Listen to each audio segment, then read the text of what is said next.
Pero nag-easter niya. Napakabait mo talagang kaibigan, isa ka mong matalik na aso. Gago, may tao. Marcel. Ay, mali, mali. Ayaw bumaba, bro. Aray, pati ako! Inang driver. Gago, di pala. Ilalag pa sa kick yung ganyan. Katama. Talaga, nipis ko. Kako, legit. Gago, ubos na, ubos na.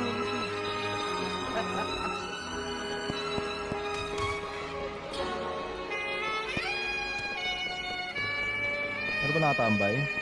Wala. Hindi ko lahat umigero. Ben.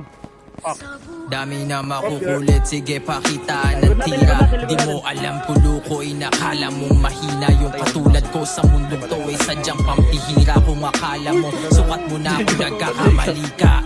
Sabi ni OG, hayaan mong ipakita nila yung kakupalan, basta wag mo lang ikakaila na nakakalat sa daan yung mga putang ina. At ang misyon na yalamin kung sino nga ba sila. Nasa ganon madali na mahuli, inomertahan ko lang. Mas maiging mapanuri sa lugar namin bilang na din sa mga haligi pinakita yung daan sa mga susunod na tigre.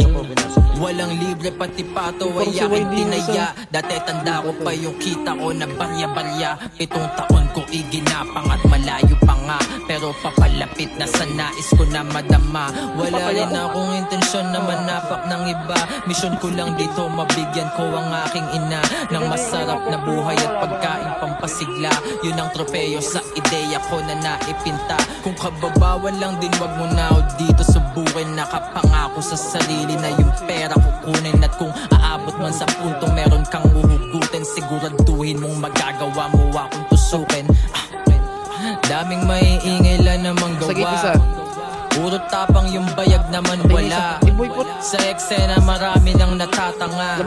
Magigising kapag tinamaan sa pangan. Saka rito. Ayun pala ka. Pasukin na yan. Naka point 50 ka. Ayun na.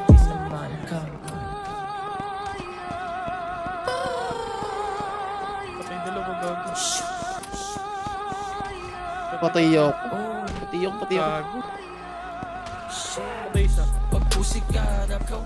Patay ako.